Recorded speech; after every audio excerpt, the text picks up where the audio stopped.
persiapkan hati kita. Kita percaya dan yakin bahwa kita boleh hadir di tempat ini, itu semua karena anugerah Tuhan. Amin.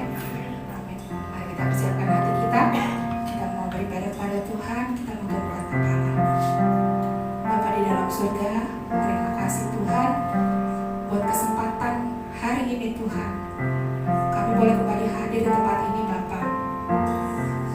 Kami rindu Tuhan. Kami ingin menyenangkan hati Tuhan. Kami ingin memuji Tuhan. Kami ingin melompat tinggi bagi Tuhan. Dan kami ingin juga menyembah Engkau Bapa. Urapi setiap kami Bapa yang hadir di tempat ini Bapa. Ini kami Tuhan. Ini kami yang ingin menyenangkan hati-Mu Bapa. Terima kasih Bapa. Kiranya Kau menyucikan, menuliskan hati kami Tuhan. Sehingga kami boleh layak di hadapan-Mu hari ini Tuhan. Kiranya Tuhan memimpin ibadah kami dari awal pertengahan hingga pada akhirnya. Biar dalam ibadah hari ini Tuhan, hanya nama Tuhan yang kami muliakan. Terima kasih Bapa, kami siap mulai ibadah kami. Di dalam nama Tuhan Yesus. Haleluya. Amin.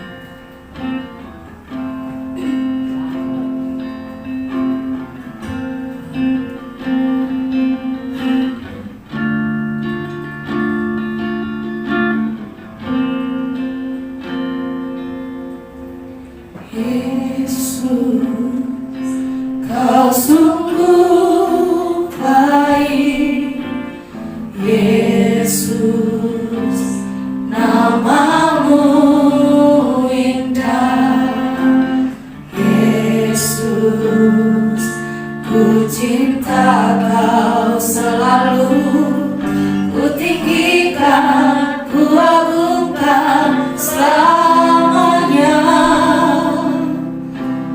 Yesus,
musim berlalu, namun kau selalu peliharaku.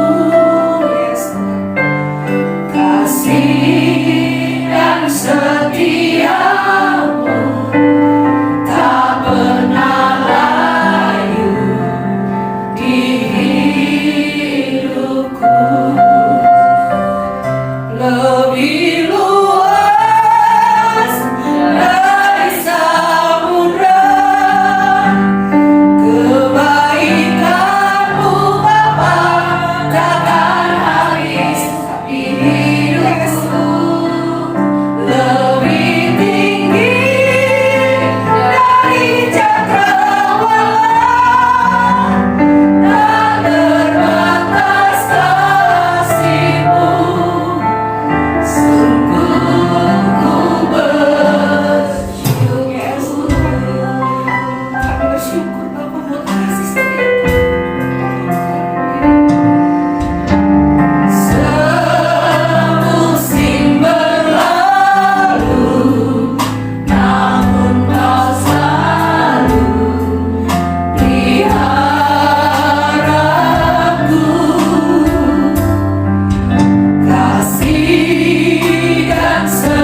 biasa, kasih-Mu sempurna dalam hidup kami Tuhan.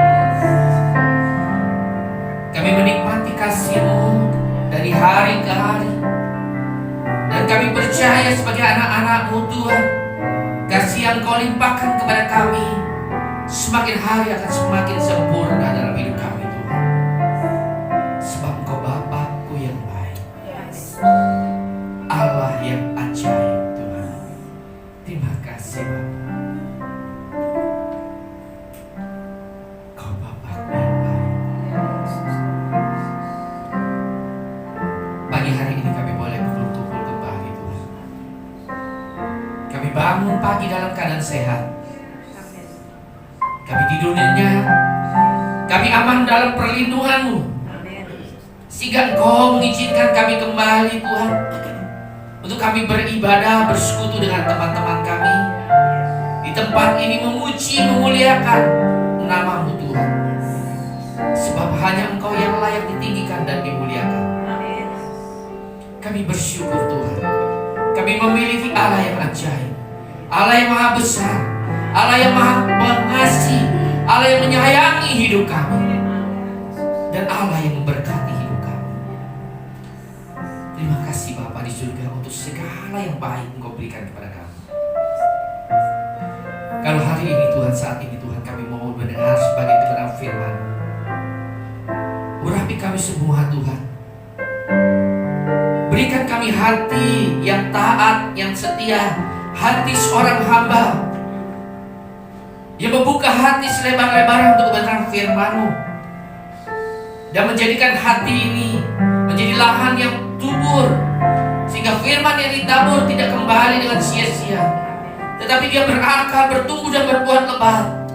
Dan firman-Mu mengubah hidup kami menjadi hidup yang berkenan, layak di hadapan-Mu Tuhan. Urapi kami semua Tuhan, dan bicaralah kepada kami semua melalui kebenaran firman-Mu pagi hari ini Tuhan. Karena kami butuh firman. Karena firman-Mu adalah pelita bagi kaki kami, terang bagi jalan-jalan kami. Kami butuh Tuhan. Di dalam dunia yang semakin gelap, semakin yang tidak baik, biarlah firman itulah yang menopang, mengarahkan dan menuntun kami, sehingga kami tidak terjatuh dalam berbagai macam pencobaan dunia ini Tuhan. Kami tetap kuat, kami tetap setia hanya kepada-Mu. Kami tetap taat seperti yang Yesus ajarkan, sampai memutih rambut kami. Kami tetap setia kepada-Mu. Sampai memutih rambutku, Kau putuskan aku menutup usiaku. Bukan selalu menyembah-Mu, ya Yesus Tuhanku. Kau milikku, selamanya bagiku.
Tuhan kami, bahkan sampai ajal menjemput kami. Kami tetap menyembah-Mu, kami tetap mencintai-Mu, mengasihi-Mu dan menyembah-Mu Tuhan.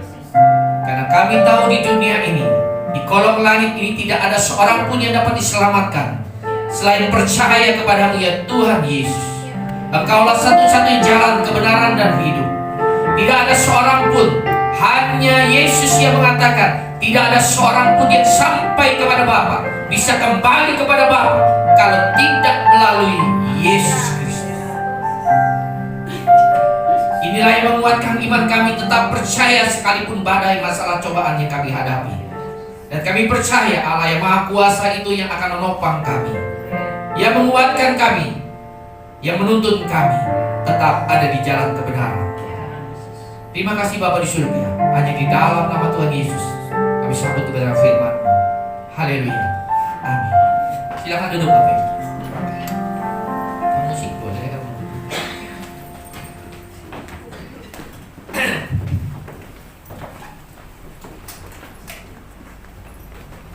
Shalom. Shalom.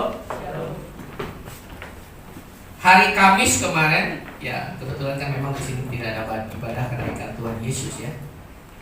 Dan nanti ke depan, ya kalau kita sudah punya ya pengerja-pengerja yang setia, yang loyalitas ya, yang punya motivasi yang benar, ya sharing dulu ke depan, ya ibadah-ibadah seperti Jumat Agung, kebangkitan Tuhan Yesus boleh diadakan di tempat ini. Amin. Siap ya, siap ya. Ya itu planning saya, kerinduan saya ya. Jadi nah hari Kamis kemarin kita sudah ada kebaktian merayakan kebangkitan kenaikan Tuhan kita Yesus Kristus. Apa yang dilakukan Tuhan Yesus setelah dia naik ke surga? Tinggalin kita sendirian, menjadi anak yatim piatu. Betul? Betul? Menyediakan tempat bagi kita di surga. Ya, sehingga nanti kalau kita yang menjadi serupa dan segambar dengan Tuhan Yesus, yang dia menjadi yang sulung di antara kita, kalau kita jadi serupa dan segambar, berarti kita kembalinya sama nanti ketemu di mana Yesus berada, kita berada. Amin. Kalau serupa, kalau sama. Ya, amin. Ingat ya, kalau sama, kalau nggak sama, Bapak kita siapa? Yesus bisa ngomong lu sama amak ya. Bapakmu saya nggak nunjuk kamu kalian ya, atas ya. Bapakmu siapa? Bapakmu Tuhan Allah yang kita sembah di dalam nama Yesus, atau bapakmu iblis? Kalau bapakmu iblis, ya kamu pulang ke rumah iblis, ke rumah bapakmu. Kalau saya mau pulang ke rumah bapak saya di sorga, yang dimana ada Yesus berada. Nah itulah yang membuat saya tetap berjuang setiap saat, setiap waktu, agar saya sama, menjadi serupa dan segambar dengan Tuhan Yesus. Ya, pikiran saya, perkataan, perbuatan saya harus sama dengan firman Tuhan. Karena firman Tuhan adalah Allah sendiri. Amin. Ya, jadi kalau nggak sama, ya pindah, uberlah, carilah bapakmu yang satunya. Amin. Ya, tapi hari ini saya nggak cerita ya antara anak-anak iblis sama anak-anak Tuhan. Nah, puji Tuhan, kita bersyukur oleh karena kasih-Nya Yesus tidak meninggalkan kita sendirian. Selagi dia menyiapkan rumah bagi kita di surga, dia memberikan pendamping yang menyertai kita. Selama Yesus bikin rumah di surga, kita dikasih penolong. Siapa namanya? Yesus naik ke surga, dia minta kepada Bapa untuk memberikan penolong. Siapa namanya? Roh Kudus. Bapak Ibu punya Roh Kudus nggak? Amin. Roh Kudus berdaulat penuh nggak, berkuasa penuh nggak terhadap hidup kalian? Amin. Nggak berani amin tuh. Roh Kudus Kalian yakin gak Roh Kudus itu berdaulat penuh dan berkuasa penuh atas hidupmu? Amin. Amin gak nih? Amin. Tapi kenapa kalian masih berbuat dosa? Kalau Roh Kudus berkuasa atas hidup kalian dan saya, otomatis kita tidak akan pernah melakukan dosa. Karena dia adalah Roh kebenaran. Tugas dia menginsafkan, menegur, mengingatkan kita untuk melakukan firman. Kalau dia berkuasa penuh atas hidup kita, tidak ada roh lain yang berkuasa. Harusnya kalian lebih mentaati firman daripada kedagingan. Betul? Amin. Ya. Nah, kita lihat coba kita buka dulu ya. Yesus ya. Roh Kudus ini siapa? Coba buka Matius 14. Yohanes 14. Yohanes 14 ayat 15. Kita diberikan penolong oleh Tuhan Yesus, enggak ditinggalkan sebatang kara. Yohanes 14 ayat 15. Firman Tuhan mengatakan, jikalau kamu mengasihi aku. Kemarin 2 minggu yang lalu saya berbicara tentang hukum kasih. Kasih kepada Bapa, kasih kepada sesama, ya. Firman Tuhan mengatakan, jikalau engkau mengasihi aku, mana? Hilang. Ya.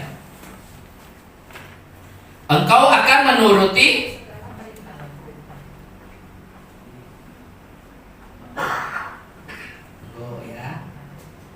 kasihan mereka di belakang sendirian dia.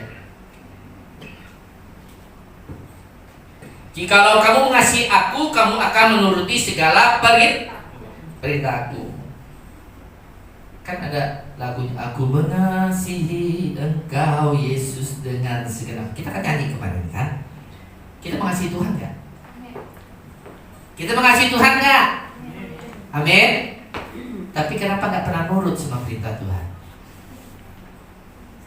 Firman Tuhan jelas mengatakan, jikalau kamu mengasihi aku, kamu akan menuruti segala. Segala itu berarti keseluruhan perintah Allah. Apa perintah Allah? Ada di dalam Alkitab. Jangan berdusta, jangan berbohong, ya. Jangan ini, jangan menyimpan kesalahan orang lain, jangan ini, jangan ini, ya. Jangan menguber, ya, hal-hal duniawi. Karena firman Tuhan mengatakan kalian bersekutu, bersahabat dengan dunia ini. Kita mengasihi Tuhan, betul? Tapi firman Tuhan mengatakan engkau mengasihi dunia ini. Engkau bersahabat dengan dunia ini, berikut dengan seluruh isinya. Seluruh isinya engkau akan menjadikan Allah musuh. Kita bisa ngomong kita mengasihi Tuhan, tapi kenyataan kelakuannya, pikiran kita, perkataan kita, mungkin kita mengasihi Tuhan, tapi kelakuan kita, tindakan kita ternyata bertentangan dengan apa yang kita ngomongin. Ya, kalau orang dunia bilang berarti omdol.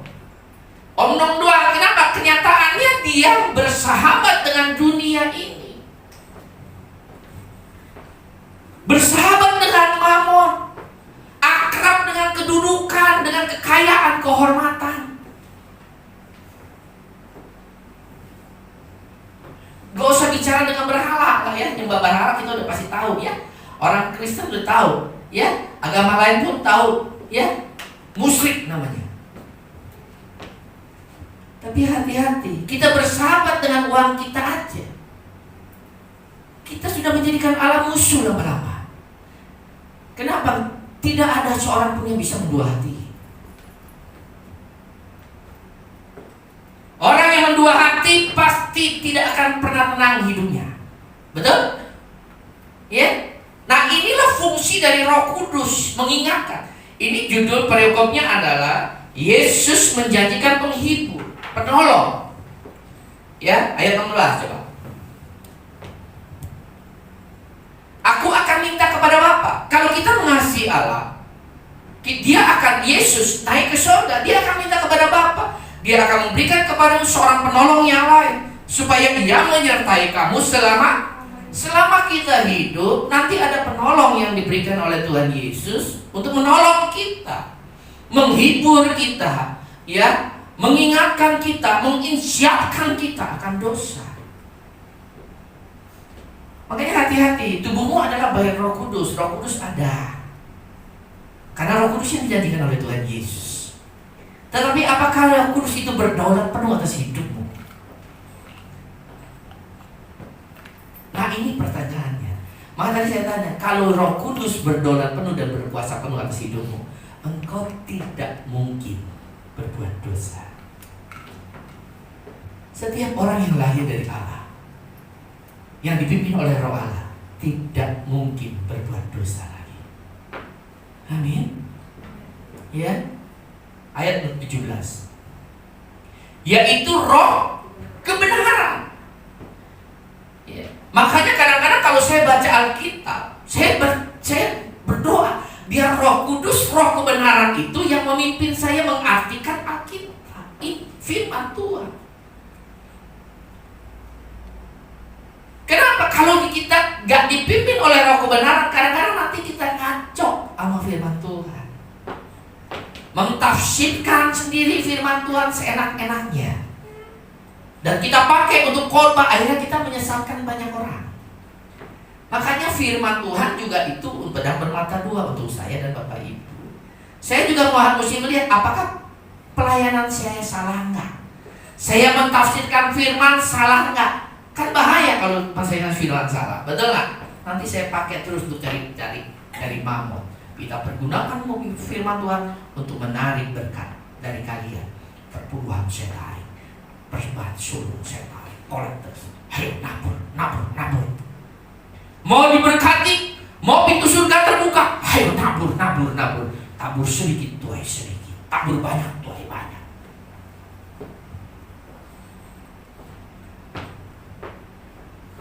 Roh Kudus hanya nanti kita lihat ya. Terus.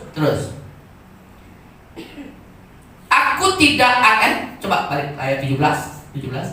Dunia tidak dapat menerima dia sebab dunia tidak melihat dia dan tidak mengenal dia, tetapi kamu mengenal dia sebab ia menyertai kamu dan akan diam di dalam kamu karena tubuh kita adalah bayi Roh Kudus. Ayat 18. Aku tidak akan meninggalkan kamu sebagai yatim piatu. Yesus akan datang kembali. Kita lagi menunggu kedatangan Tuhan Yesus. Amin. Kalau hari ini, saat ini, detik ini, ya, sampai itu jarum yang menit pindah ke 10, Tuhan Yesus datang, siap nggak Bapak Ibu? Siap? Amin. Ya. Dia akan datang kembali. Ayat 19. Tinggal sesaat lagi dan dunia tidak akan melihat aku lagi, tetapi kamu melihat aku sebab aku hidup dan kamu pun akan hidup. Pada waktu itulah kamu dan aku tahu bahwa aku di dalam Bapakku dan kamu di dalam aku dan aku ada di dalam kamu. Ayat 21, barang siapa memegang perintahku dan melakukannya, dialah yang mengasihi aku. Amin. Jadi barang siapa memegang perintah-perintah Tuhan dan melakukannya, itulah orang-orang yang kemarin Matius 22 yang mengatakan kasihilah Allah. Kalau kita mengasihi Allah berarti kita akan taat dengan perintahnya dan kita akan melakukan kehidupan ini. Bukan sekedar ngomong, Om Do, aku mengasihi Tuhan, tapi ternyata kelakuannya beda, nggak layak di hadapan Tuhan. Amin. Nah, fungsi Roh Kudus coba buka 16, Yohanes 16 ayat 13 ya. Yohanes 16 ayat 13. Tetapi apabila ia datang, yaitu apa? Roh kebenaran yang tadi kita bicarakan, yang dijanjikan oleh Tuhan Yesus, dia akan memimpin kita ke dalam seluruh kebenaran. Kenapa? Karena dia adalah roh kebenaran. Kalau roh setan, roh iblis, roh yang lain, dia akan memimpin kita kepada apa? Bukan seluruh kebenaran, tetapi seluruh kejahatan demi kejahatan, seluruh yang tidak baik. Tetapi roh yang Tuhan berikan kepada kita, yang menyertai kita sampai selama-lamanya, yaitu roh kebenaran, dia akan memimpin kita ke dalam seluruh kebenaran. Sebab ia tidak berkata-kata dari dirinya sendiri. Roh Kudus tidak berkata-kata dari dirinya sendiri, Tetapi segala sesuatu yang dia didengarnya, itulah yang akan dikatakannya. Jadi apa yang dia dengar dari siapa? Dari Yesus, dari firman. Dialah yang dikatakannya, dan dia akan memberitakannya kepadamu hal-hal yang akan datang. Ayat 14. Ia akan memuliakan aku. Akunya siapa? Yesus. Roh Kudus akan memuliakan Yesus, sebab ia akan memberitakan kepadamu apa yang diterimanya daripadaku. Kunya siapa? Yesus. Jadi Roh Kudus fungsinya hanya mengingatkan kita agar kita setia di dalam kebenaran firman Tuhan. Mengingatkan kita bahwa ini loh yang diajarkan oleh Yesus. Selama Yesus hidup, ya, 33 tahun, ya. Apa yang diajarkan Yesus, apa yang disampaikan, apa yang dilakukan Yesus, itulah yang Roh Kudus memberitahukan kepada kita, mengingatkan kamu harus melakukan itu. Kalau kita mengasihi Tuhan Yesus. Sekarang pertanyaannya, apa yang Yesus ajarkan selama di dunia? Apa yang Yesus ajarkan selama di dunia? Apa yang Yesus ajarkan? Mengenai apa? Kasih. Terus? Apa yang Yesus ajarkan di muka bumi? Selama 3,5 tahun pelayanan, apa yang Yesus ajarkan? Tentang kasih. Terus? Kerajaan surga. Terus? Kebenaran secara keseluruhan. Yesus mengajarkan tentang kerajaan surga, tentang kasih, dan kesetiaan dan ketaatan sampai mati di kayu salib. Bagaimana kita harus taat dan setia sampai mati? Itu yang Yesus ajarkan. Bagaimana dia mengajarkan jangan uber kekayaan dunia. Uberlah kerajaan surga. Betul? Yesus tidak mengajarkan orang menjadi kaya kok. Yang kaya aja dia bilang, jual seluruh hartamu kalau kamu sempurna, ikut aku. Betul? Ada orang yang orang kaya, hartanya banyak, melakukan hukum Taurat, iya. Tidak berbuat dosa, iya. Dia ngomong baik, ya, dia taat dan setia melakukan hukum Taurat. Bagaimana dia bisa mengikuti Yesus? Yesus ngomong, jual seluruh hartamu. Kenapa? Yesus tahu hatinya masih melekat kepada mamon, hartanya. Tinggal pilihan, mau pegang Yesus atau mau pegang mamon. Ternyata dia sedih hatinya karena hartanya banyak. Anda mau sempurna. Makanya ajaran Yesus aja, orang kaya aja suruh jual seluruh hartanya, bagikan ke orang miskin, ikut aku. Tapi ajaran dunia zaman sekarang lain ceritanya. Kumpulkan harta di dunia sebanyak-banyaknya, supaya kamu dimuliakan dan dihormati oleh manusia. Betul? Engkau banyak harta, pakai mobil Jaguar, harta berlimpah, secara duniawi ada kedudukan. Engkau akan dimuliakan oleh dunia, tapi bisa direndahkan oleh Tuhan. Apa yang dipermuliakan oleh dunia, itu yang akan direndahkan oleh Tuhan. Makanya banyak pendeta, ya, bagaimana mengajarkan jemaat supaya jadi kaya. Kalau dia udah kaya, gampang tinggal ngomong, tinggal khotbahin aja tentang perpuluhan, persembahan sulung, kolektor, tabur tuai. Betul? Supaya kas gereja penuh. Ini yang dilakukan. Supaya kantong hamba-hamba Tuhan penuh. Makanya jarang sekali dikhotbahin di dalam gereja itu tentang Paulus. Paulus mau dikasih PK aja dia ngomong apa? Dia pantas, dia berhak untuk menerima itu. Tetapi dia punya prinsip, lebih baik saya memberi daripada dia berusaha, dia dagang, dia sewakan tenda, supaya untuk bisa menopang pelayanan, juga menopang pelayanan teman-teman. Ini harus kita contoh. Firman Tuhan.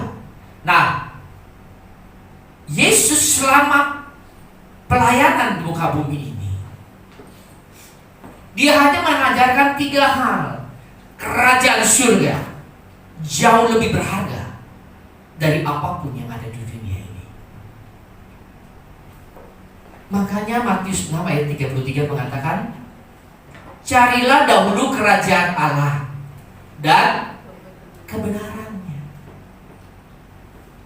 Maka semua yang engkau ingini, semua yang apa yang engkau butuhkan, nanti Tuhan tambahkan. Nah, itu ayatnya. Cari dahulu kerajaan Allah dan kebenarannya. Cari kerajaan Allah dan kebenarannya. Maka semua itu, semua apa yang kita khawatirin, yang kita butuhkan selama kita numpang di dunia ini, akan ditambahkan kepadamu. Masalah ditambahkan berapa itu urusan Tuhan. Yang penting makan, minum, pakai cukup. Betul? Asal ada makan, minum, pakai cukup. Lebih dari itu keinginan daging kita. Ya, kita terus membuahi keinginan daging, akhirnya kita masuk dalam berbagai macam pencobaan. Nggak punya duit, paksain kredit. Nggak punya duit, paksain utang, hanya untuk memenuhi keinginan daging. Tapi untuk keperluan makan, minum, pakai, pasti Tuhan cukupi. Amin. Nggak usah diuber. Kan bodohnya kalian nguber kekayaan, terus kalau sudah kaya, tuh hartanya mau diapain? Dibikin gudang kayak orang kaya, tumpukin semua harta kekayaannya. Tuhan ngomong begini, saat ini juga engkau harus balik. Bisa menolak kalau Tuhan suruh ngomong gitu? Saat ini juga engkau balik. Kalau engkau balik, untuk siapa itu yang kau bangun, yang kau simpan? Makanya kadang-kadang kita ya, dulu konsep saya juga begitu, saya pengen kaya. Tapi akhirnya saya berusaha bagaimana untuk menjadi kaya. Memang jaga sih dengan firman juga, tapi itu akhirnya mengintimidasi saya, membuat hidup saya tidak tenang. Kenapa? Ternyata itu salah. Yang harus saya ubah mati-matian adalah kerajaan surga dan hidup di dalam kebenaran. Selebihnya selain Tuhan, jauh lebih tenang hidup. Amin. Amin. Kerajaan surga. Yang kedua tentang kesetiaan. Yesus mengajarkan kepada kita setia sampai mati.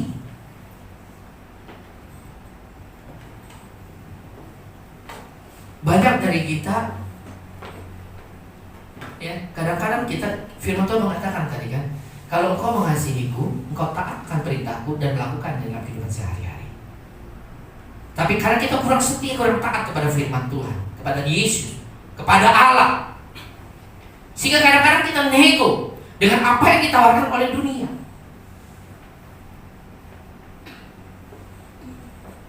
Sehingga kita akan menyimpang sedikit dari kebenaran. Semakin lama semakin jauh dari kebenaran, semakin lama semakin jauh dari kebenaran, akhirnya kita murtad meninggalkan Tuhan. Ujung-ujungnya mati. Pilihan cuma ada 2.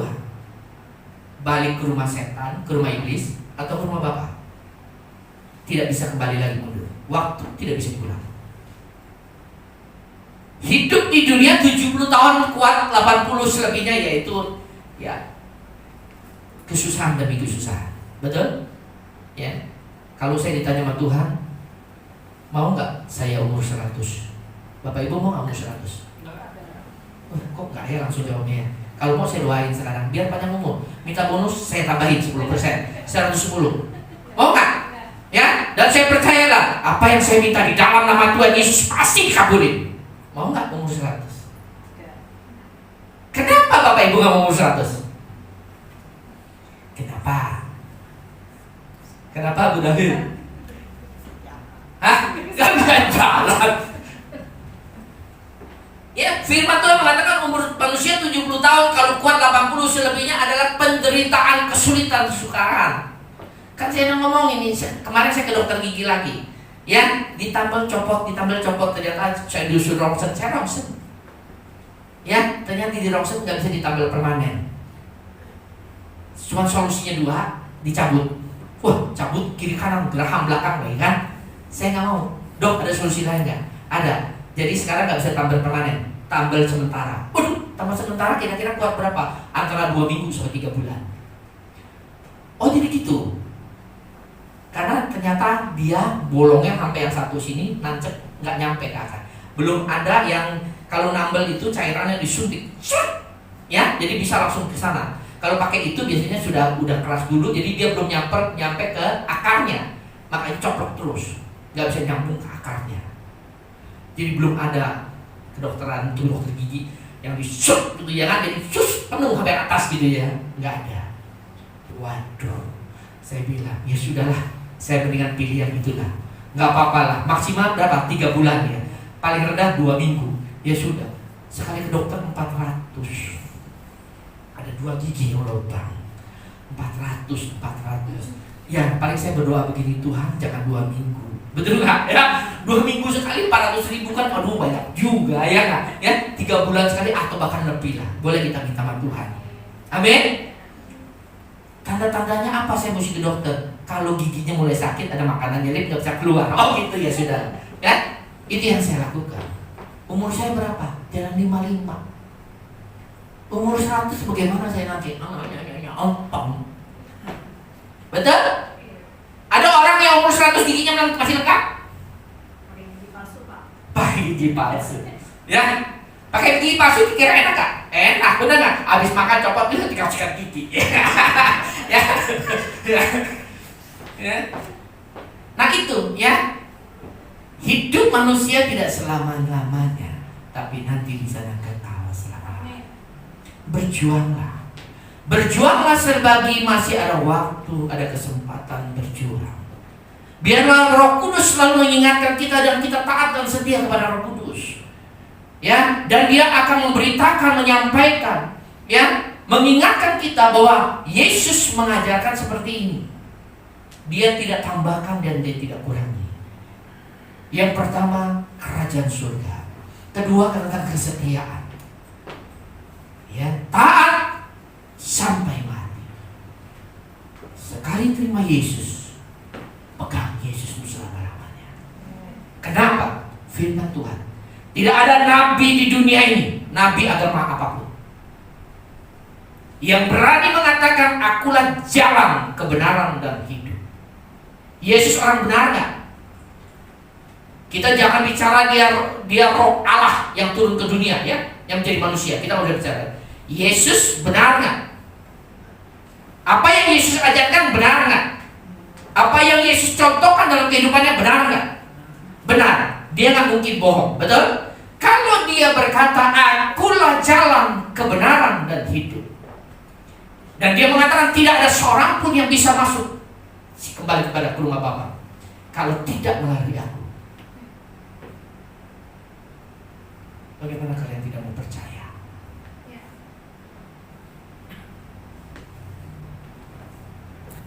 Saya punya paman Buddha. Agama Buddha sampai dengan sekarang masih agama Buddha. Ya. Saya bilang sama Q saya, Q, gini aja. Yesus mengatakan dia orang benar, dia nggak mungkin berbohong, betul? Dia mengatakan dialah satu-satunya jalan.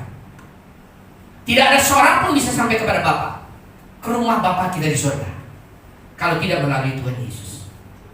Saya bilang sama Q saya, Q, kalau bohong ya udah nggak ada masalah, betul loh? Kalau Yesus bohong, kalau apa yang dia ngomong benar bagaimana? Kenapa nggak mencoba mencari tahu siapa Yesus? Kenapa kadang-kadang kita kerasin hati? Ya, karena kadang-kadang kita juga ya suka mengkristenisasikan orang. Lu mesti masuk agama Kristen lu. Jangan mengajak orang masuk ke dalam agama. Jangan memberitakan agama, karena semua agama benar. Dia mendidik orang untuk hidup benar. Yang kita beritakan adalah Yesus Kristus. Masalah dia tetap nanti agama Buddha, agama Islam, atau agama Konghucu, agama kepercayaan, terserah. Yang penting mau nggak dia terima Yesus sebagai Tuhan dan Juru Selamat dalam hidupnya. Kalau sudah dia terima urusan Roh Kudus, dia nanti mau agama apapun, terserah Roh Kudus dan diri dia. Tugas kita mewartakan Yesus. Amin. Jangan bawa dia masuk, apalagi udah embel-embel. Lu kalau masuk Kristen kayak begini mesti dibakar, gini bakar, ini bakar, ini bakar. Kadang-kadang kita sebagai hamba Tuhan melebihi apa yang Yesus ajarkan. Kita lihat di rumahnya ada patung. Lu kalau masuk Kristen ini mesti dibakar, ini mesti dibakar. Betul? Ada hamba Tuhan seperti itu? Terlalu munafik, terlalu fanatik. Padahal Yesus nggak mengajarkan tentang hal itu. Orang kalau kemasukan setan, orangnya saya bakar di dalam nama Yesus. Betul? Ada benda, wah ini ada berhala, ini di dalamnya ada roh jahat. Bakar musuh bendanya di dalam nama Yesus. Rumah kalau ada setannya, rumahnya kita bakar di dalam nama Yesus. Ada roh jahat rumahnya. Kan nggak gitu. Makanya hamba Tuhan kadang-kadang kebablasan. Yang harus kita keluarin roh jahatnya. Januar kemasukan setan, tinggal saya usir dalam nama Yesus, keluar. Yang ada di dalam, bukan Januarnya yang kita bakar. Amin. Kita punya kuasa. Nanti setelah Yesus naik ke surga, berapa lama ada pencurahan Roh Kudus? Dulu, bukan sekarang. Ya, itu dulu pencurahan Roh Kudus. Nah, kita ini ada Roh Kudus dan kita mempunyai power, kuasa. Engkau akan menerima kuasa apabila Roh Kudus turun atasmu. Dan Roh Kudus ini udah turun 2000 tahun yang lalu, jangan turun lagi sekarang. Amin. Itu bagi orang yang belum terima Roh Kudus, belum terima Yesus sebagai Tuhan dan Juru Selamat. Amin. Ya, kita anak Tuhan punya kuasa. Mulut orang benar besar kuasanya. Amin. Ya. Jadi yang Yesus ajarkan adalah satu tadi apa? Kerajaan Allah. Yang kedua, kesetiaan sampai mati di kayu salib. Ya. Yang ketiga, nah ini yang saya mau bahas. Kasih. Selebihnya Tuhan Yesus gak mengajarkan hal yang lain. Selebihnya Tuhan Yesus praktekin dalam kehidupannya. Bukan cuma Yesus ngomong doang, bukan omdo, tapi dia praktekin. Dia tetap memfokuskan kerajaan surga. Yang kedua, dia tunjukkan bahwa dia setia sampai mati. Taat sama Tuhan, taat sama Bapaknya sekalipun dia harus menderita mati di kayu salib. Yang ketiga, yang diajarkan tentang kasih, tetapi dia praktekkan untuk kasih. Bahkan waktu mati di kayu salib pun dia ngomong, Bapa ampunilah mereka, sebab mereka tidak tahu apa yang mereka perbuat. Dia dihina, dia disakiti, dia dikhianati, tapi dia mengajarkan tentang kasih bukan cuma dengan omongan, tapi dengan perbuatan nyata. Nah itu yang harus kita lakukan. Nah tentang kasih, bukti kita mengasihi Tuhan. Kemarin kita berbicara hukum yang kedua, kasihilah sesamamu manusia seperti dirimu sendiri. Mau itu manusia jahat, mau manusia apapun, kamu harus mengasihi. Kalau engkau mengasihi Allah, engkau harus juga mengasihi musuh-musuhmu. Amin. Bisa. Bisa. Firman Tuhan kalau nggak bisa buka dulu 1 Yohanes 4 ayat 20. Ini yang akan saya bahas. Karena orang pintar ngomong tentang kasih, tapi praktekinnya susah sekali. Jikalau seorang berkata aku mengasihi Allah, dia membenci saudaranya, maka ia adalah pendusta. Firman Tuhan jelas mengatakan, kalau kita berkata aku mengasihi engkau Yesus, tapi kita membenci saudara kita, cuman gara-gara dia menipu kita, cuman gara-gara dia mengkhianati kita, cuman gara-gara dia fitnah kita, sehingga kita benci dia. Firman Tuhan mengatakan, maka ia adalah pendusta. Karena barang siapa tidak mengasihi saudaranya yang kelihatan, yang dilihat, tidak mungkin. Firman Tuhan mengatakan jelas, tidak mungkin. Jadi kalau ada orang masih bilang, gue mengasihi Tuhan, tapi punya akan kepahitan sama saudaranya, firman Tuhan mengatakan, tidak mungkin dia mengasihi Allah. Keras firmannya, enggak mungkin. Yang tidak dilihatnya, ayat 21.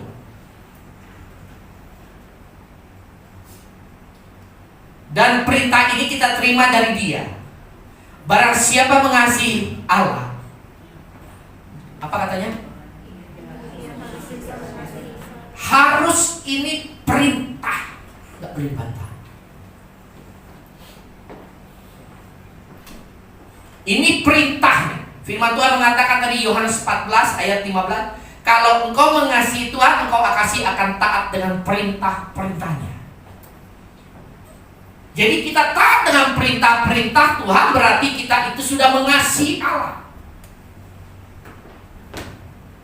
Gak mungkin kita mengasihi Allah tanpa kita mentaati perintah-perintah Tuhan. Firman Tuhan juga mengatakan, engkau mengasihi aku, berarti engkau harus taat dengan perintah-perintahku dan lakukan dalam kehidupannya. Yesus taat sama Tuhan. Allah itu kasih. Dia perkatakan Allah itu kasih dan dia lakukan dalam kehidupannya. Begitu juga dengan kita, harusnya yang mau menjadi serupa dan segambar dengan dia. Kita mengasihi Tuhan, kita mengasihi saudara kita, harus dipraktekkan. Salah satu bukti kita mengasihi saudara kita adalah kita memaafkan, mengampuni, mengasihi dia, melupakan apa yang dia lakukan pada kita. Nah, itu juga ternyata salah satu bukti bahwa kita mengasihi Allah. Ditunjukkan dengan kita mengasihi apa yang kita kelihatan, Allah tidak kelihatan. Dan perintah ini jelas yang kita terima dari dia, barang siapa mengasihi Allah, dia harus, nggak boleh enggak, dia harus juga mengasihi saudaranya. Amin. Apa yang kita lakukan di dunia ini, kalau bukan karena dasar kasih, berarti kita memungkiri, kita bertolak belakang dengan apa yang kita katakan, aku mengasihi Tuhan. Mengasihi Tuhan bukan berarti cukup dengan ada ibadah hari Minggu. Mengasihi Tuhan bukan sekedar hanya berdoa tiap hari, doa makan, doa tidur, doa yang lain. Mengasihi Tuhan bukan berarti hanya pelayanan di gereja. Pelayanan siang malam udah di gereja. Kalau bukan didasari dengan kasih, enggak ada gunanya. Amin. Amin. Tetapi kalau orang melayani dengan dasar kasih, maka dia akan taat dengan perintah Tuhan dan apa yang diajarkan oleh Tuhan. Bahwa yang dia cari dalam pelayanan adalah kerajaan surga, mati masuk surga, memuliakan nama Tuhan. Amin.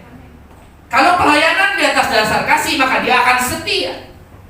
Di dalam pelayanannya dia akan setia, nggak gampang tersinggung, ya, nggak gampang emosi. Kenapa? Dia mau taat seperti Tuhan Yesus ajarkan. Yesus mau emosi bisa, dia Allah punya power bisa, tinggal dia gebrak, ya kan? Dia panggil. Soalnya dulu saya kamu pernah ilmu dunia, ya, ilmu hitam ya. Kalau yang ngerti, ada yang gebrak, gitu kan? Langsung dia yang hebat begitu, manggil kuasa kegelapan. Yesus kuasa gebrak begini, nggak usah. Dia tinggal ngomong aja, Bapak kirim malaikat beribu-ribu langsung. Amin. Kalau dia nggak mau taat, dia gunakan powernya. Dia malaikat dia perintahin, gua nggak mau disalib. Tapi dia taat, belajar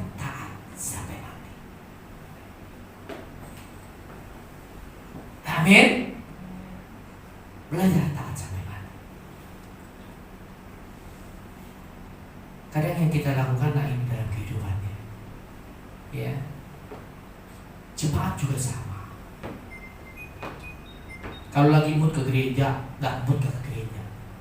Ada firman Tuhan mengatakan latihan badan ini terbatas gunanya, tapi ibadah mengandung janji.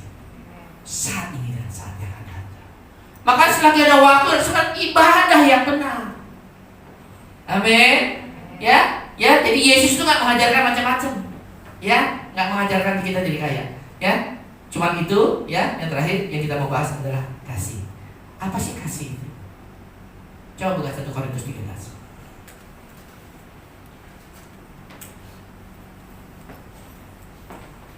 Kalau tentang kerajaan surga tahu ya, kerajaan surga tidak bicara makan minum. Tahu ayatnya di mana? Nah, coba. Ini dulu, balik dulu ya. Coba buka Roma 14 ayat 17.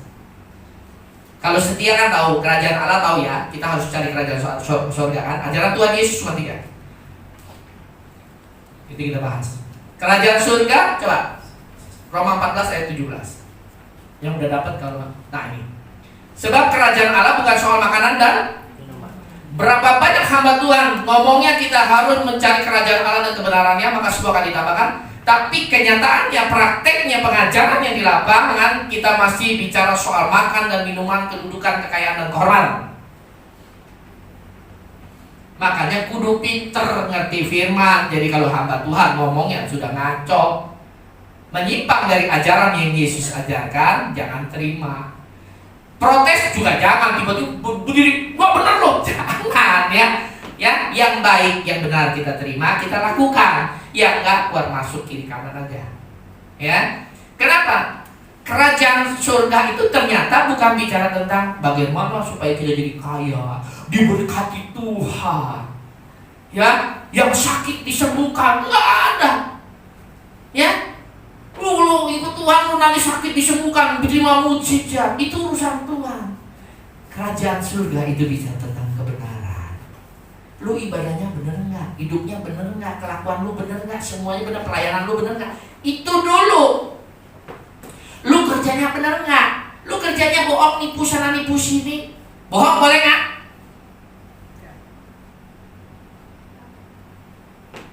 Pak, bohong dikit kan boleh. Nggak ada ceritanya, bohong ya bohong. Kalau bohong bener nggak? Nggak, bertobat. Jangan ulangin besok. Gak usah bawa korban bakaran, gak usah kalau zaman sekarang. Kalau dulu bawa korban bakaran ke imam, minta ampun sama Tuhan. Itu juga belum tentu diterima. Sekiranya Tuhan nanti terima pengampunan kita. Kalau sekarang, rendahkan dirimu di hadapan Tuhan, minta ampun, Tuhan akan sucikan. Amin. Ya, ternyata berbicara tentang kebenaran, damai sejahtera, sukacita oleh Roh. Amin. Ya, ini tentang kerajaan surga. Balik yang tadi, 1 Korintus 13.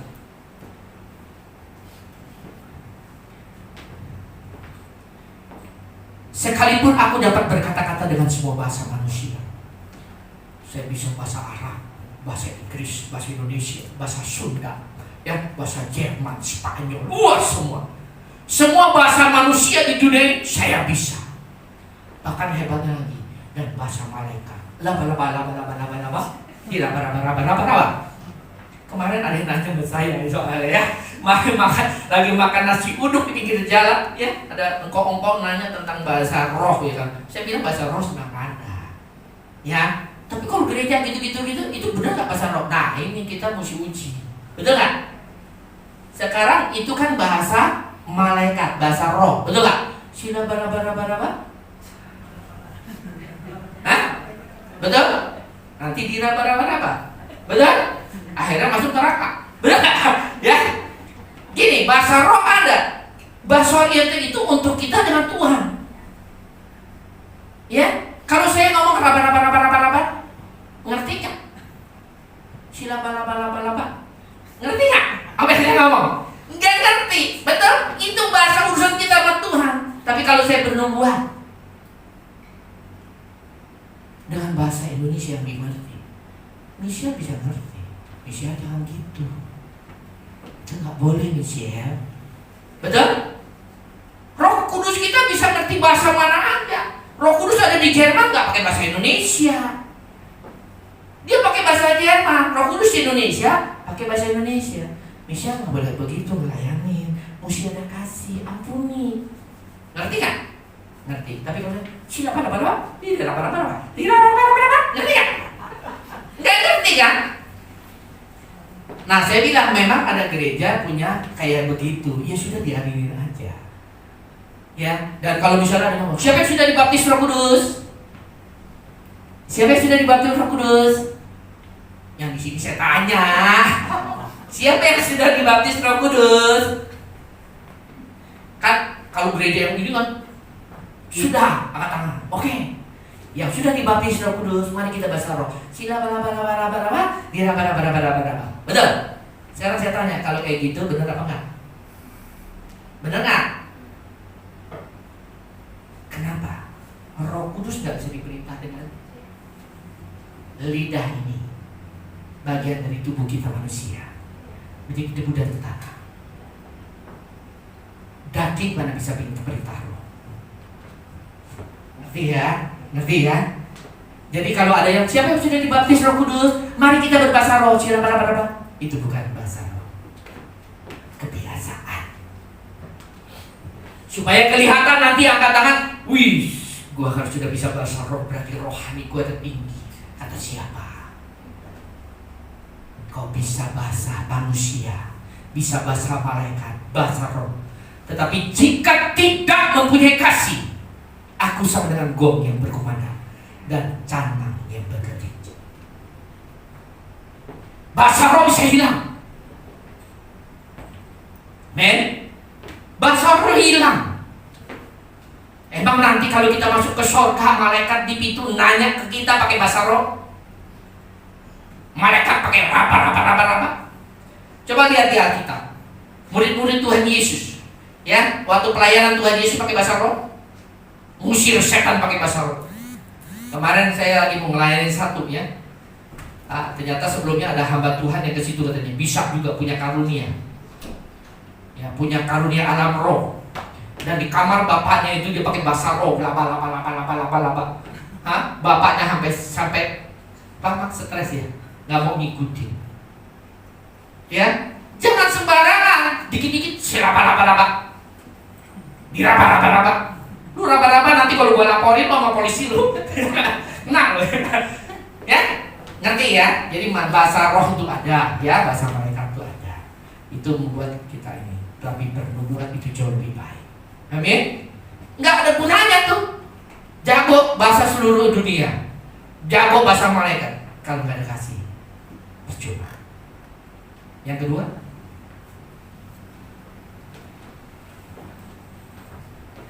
ayat yang kedua. Sekalipun aku mempunyai karunia untuk bernubuat, hebat. Saya kadang-kadang kalau lihat ya kayak saya, ya kalau di Bandung, Kuatet, nih di garasi kamu ada mobil yang saya lihat. Mobilnya agak gelap, nggak sedan, nggak jeep, ya. Nah dia memang percaya teman-teman saya di sana. Kalau saya ngomong begitu, amin. Ya puji Tuhan, Tuhan genapi. Karena apa yang saya lihat itu yang saya sampaikan. Apa yang Roh Kudus dengar, apa yang Roh Kudus yang dia sampaikan, dan itu pasti akan digenapi oleh Tuhan. Kalau itu berasal dari Tuhan. Ya, saya juga nggak mau. Ya makanya kemarin istri saya nanya, 4 hari, kalau sekarang udah 4-5 hari yang lalu, saya lihat ini bapak ini ada unsur kerisnya, keris kuning. Warnanya kayak emas 24 karat, tapi agak kusam. Nah itulah yang membuat dia hidup sekarang ini. Umur 82. Istrinya saya nanya, kan dia, yuk kita nengok tuh sama papanya Sani. Saya bilang, jangan kepo, Tuhan belum suruh. Ya, mungkin gak enak tuh teman baik, ya kan? Dia gak nyuruh saya lihat baik bapaknya kok. Ya, saya diemin. Saya ngomong sama istri. Saya bilang ada unsurnya, ada. Karena saya dikasih lihat ada emak keris warna kuning, nggak gede, ya. Nah itu yang mesti diberesin. Itu satu kekuatan dia. Jadi saya nanya, tahu dari mana? Bisa tahu warnanya lagi. Yeay. Ya, akhirnya semalam kita ke sana. Ya, saya tergerak, saya ke sana dan saya ngomong, dan bapak itu juga saya bilang dia takut dengan badan dia sendiri. Saya bilang, kenapa mesti takut sama badan sendiri? Bukan takut sama badan kan.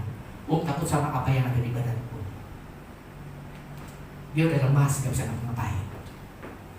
Tapi dia masih ingat Handy masih ingat saya. Mau gak saya bantu? Saya bilang, mau gak saya bantu?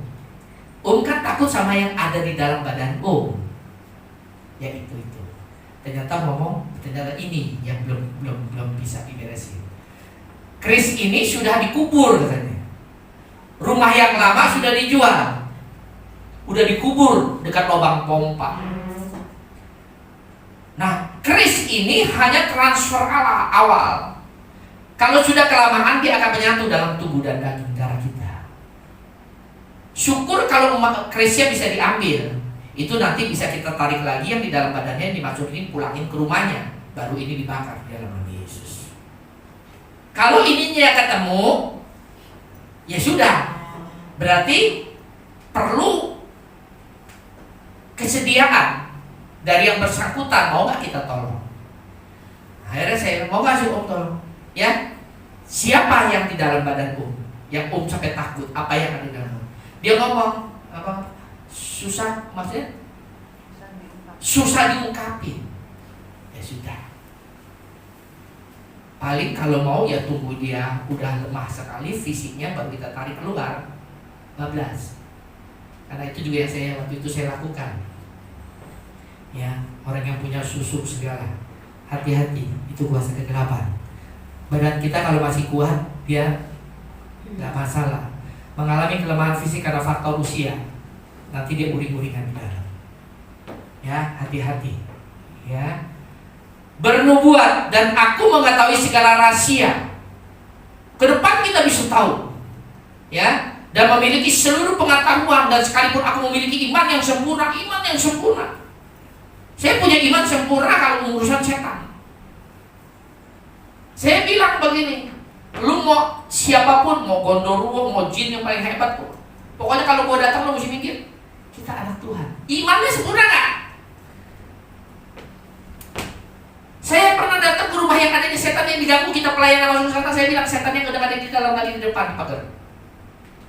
Kenapa? Saya datang dia mesti keluar dari rumah itu. Karena saya punya iman, kita anak Allah, anak raja di atas segala raja. Iblis sudah dikalahkan oleh darah Yesus, oleh Yesus Kristus kita. Sudah ditekuk lutut. Kita anak raja. Kita juga punya power diberikan oleh Tuhan Yesus. Sehingga kita datang, dia yang harus minggir. Lain dengan Handy yang zaman dulu. Ada anak setan di situ. Kita yang dulunya, saya belum anak raja dulu, nggak ngerti tentang kebenaran.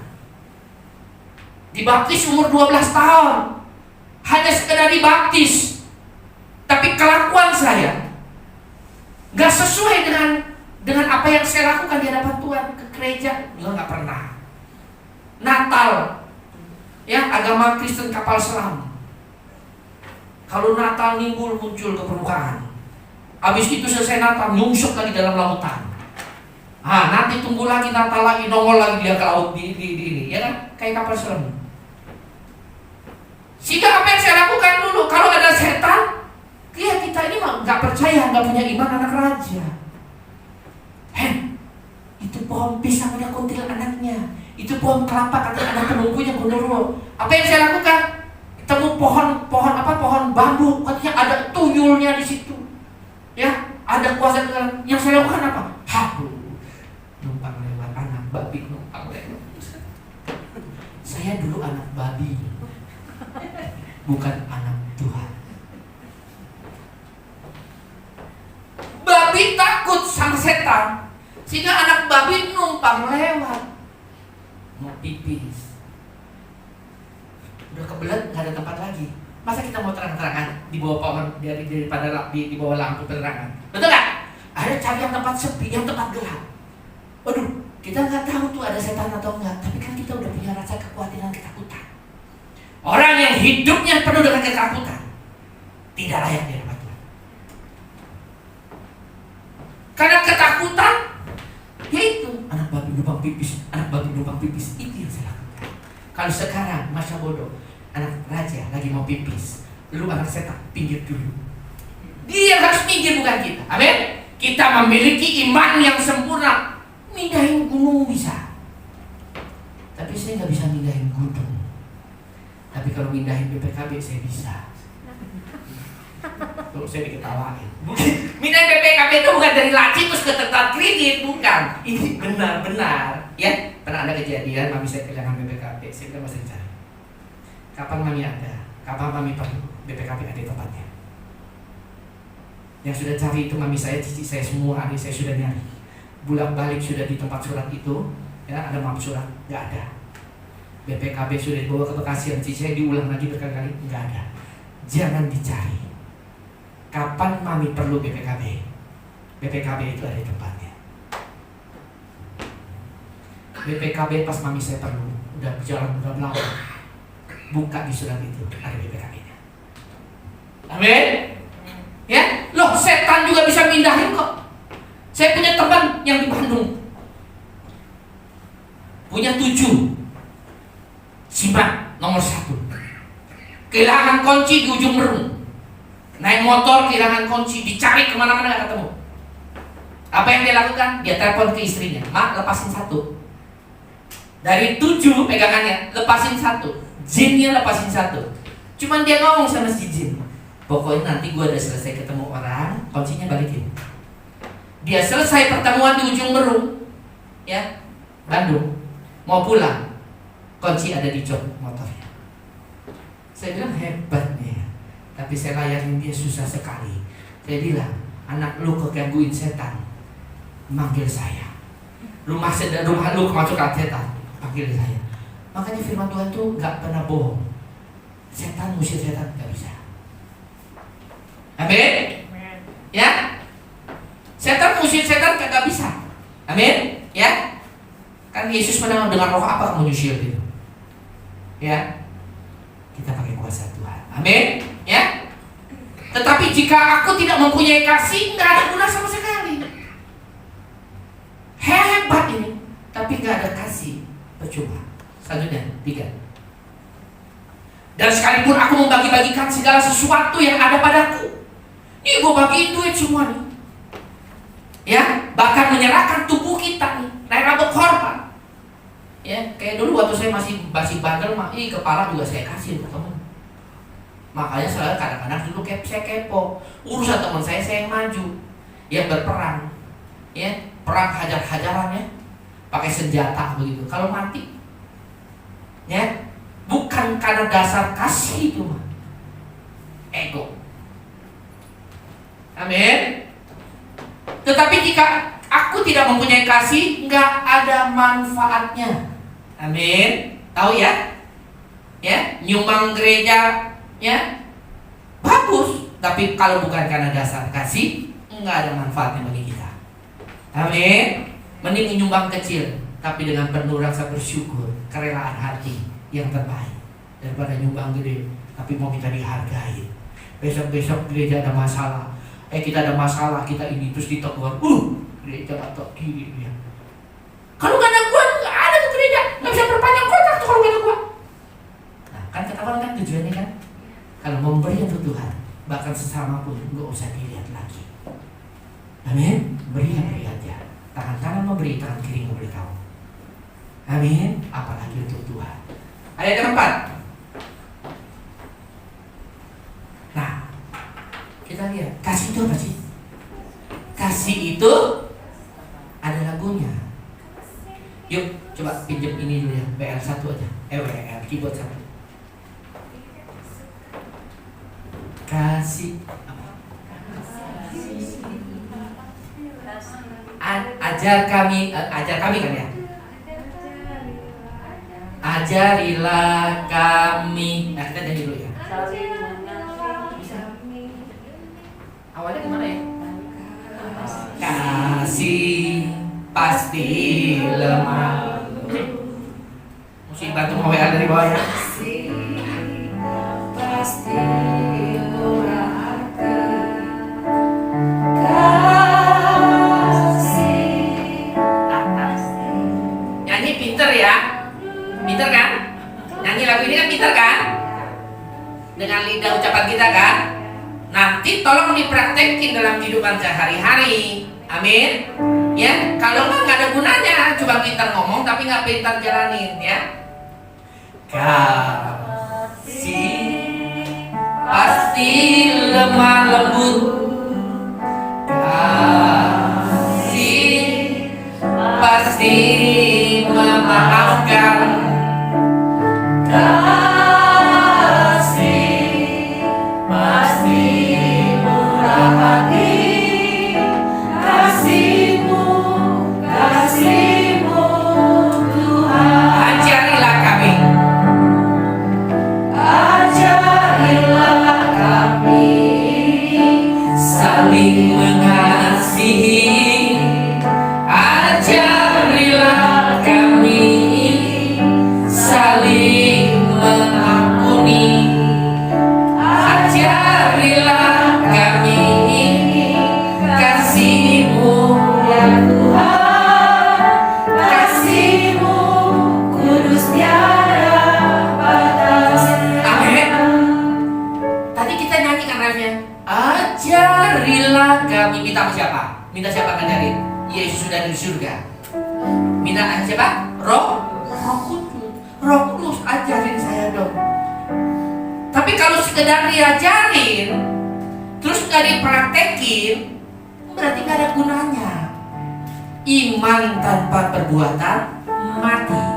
Kasih tanpa perbuatan mati. Makanya firman Tuhan mana? Tunjukkan kasih-Mu, maka aku akan tunjukkan kasih-Ku. Kasih-Mu hanya omdo, kasih-Ku ada di dalam perbuatan. Amin. Ya, kita kasih itu sabar. Kasih saling apa? Ajarilah kami saling mengasihi.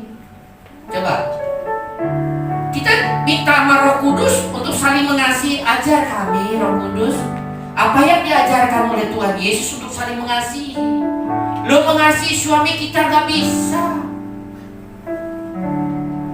kita mengasihi istri kita gak bisa kok. Kenapa? Padahal kalau kasih, makanya kalau PP-nya WA saya, kasih mengalahkan. Orang yang memiliki kasih dan mau dipimpin oleh Roh Kudus dan mau melakukan dalam kehidupan hari-hari, kekurangan pasangan hidup kita akan tertutupi dengan kasih.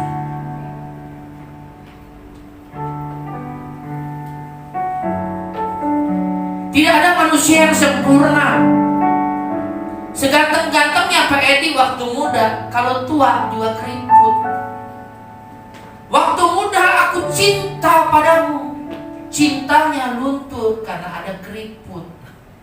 Apalagi waktu dia naik motor ditembuk batu sama anak preman, codet di sini, betul nggak? Cintanya luntur.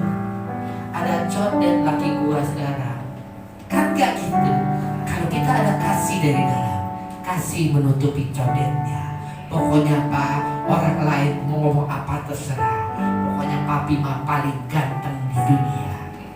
Amin. Bener kan? Chris? Paling cantik di dunia. Amin. Ya, kenapa kasih menutupi segalanya? Kekurangan pasangan hidup kita tutupi karena kita mengasihi dia. Yesus mengasihi di kita. Kita kekurangannya banyak di mata Tuhan. Sering bohong, sering ngibul, gak setia. Tapi karena kasih Yesus itu menutupi segala pelanggaran kita. Amin. Dia rela mengorbankan. Amin. Mana balik ayatnya tadi? Ayat yang keberapa tadi? 4 ya. Murah hati, tidak cemburu. Amin. Tidak memegahkan diri dan tidak sombong. Kita harus seperti padi yang menguning, makin tua, makin tua, makin berisi, makin nggak ada isinya, sombong lagi, benar nggak? Apa yang mau disombongin? Ganteng boleh lu sombongin, tapi nggak benar kalau di hadapan Tuhan. Buat apa kita memegahkan diri dan sombong dengan kegantengan kecantikan kita? Ada orang sombong nanti kalau matinya tetap ada orang ganteng kalau mati tetap ganteng. Sehari 2 hari mungkin ganteng, kegantengannya masih ada. 2 tahun dikubur jadi apa? Masih ada nggak gantengnya? Menyeramkan. Amin. Apa yang mau dibangkai? Apa yang mau disombongin? Enggak kekal kok. Apa yang mau disombongin tentang duit kita, kekayaan? Enggak kekal kok. Jangan sombong. Kalau Tuhan percayakan kita cantik, kita ganteng, puji Tuhan. Yang jelek, enggak usah berkecil hati. Pasti ada kelebihan dan kekurangan. Amin. Di mata Tuhan semua sama. Karena Tuhan memandang hati kita, bukan apa yang kelihatan. Amin. Itulah kasih.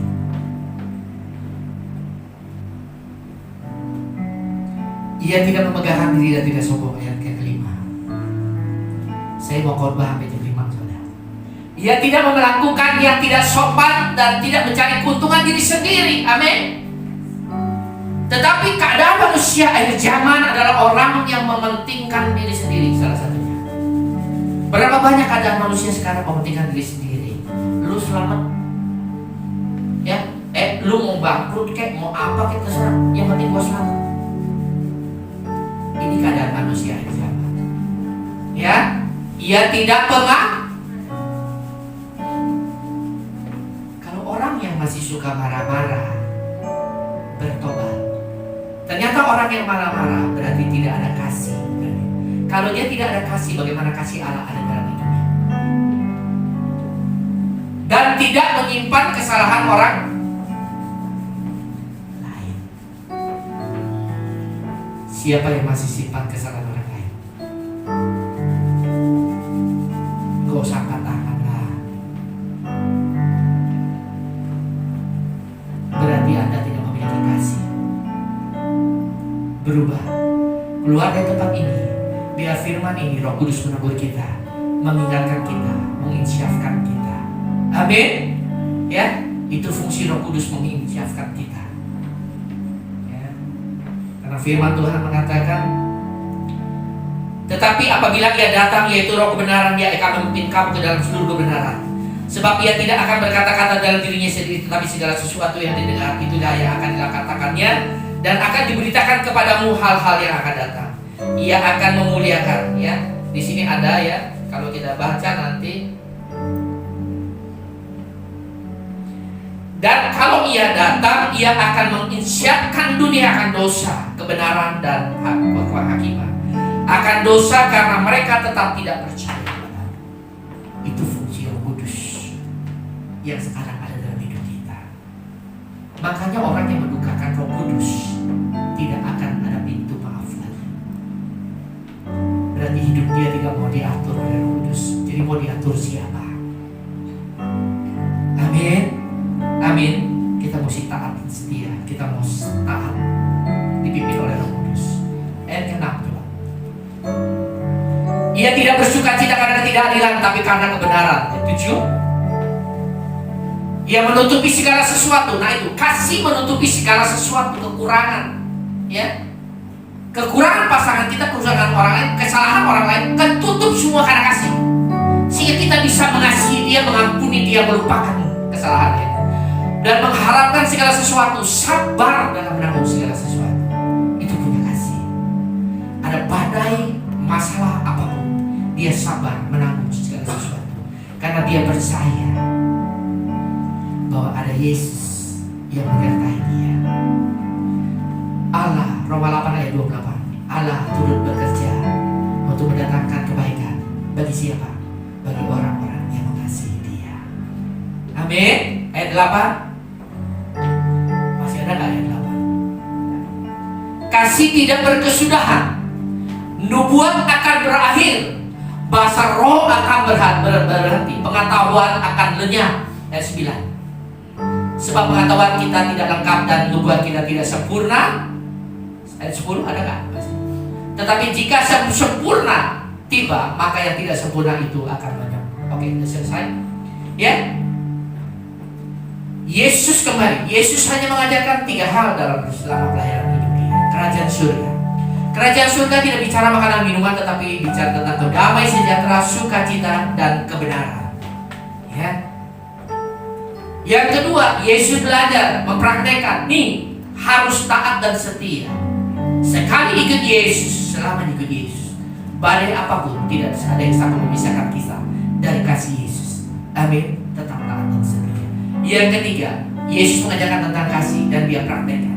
Bapak Ibu, hari ini disampaikan bahwa kasih itu adalah sabar, kasih itu murah hati, kasih itu dan sebagainya. Tapi tolong praktekkan dalam kehidupan. Kalau tidak dipraktekkan, malu. Amin. Amin. Saya undang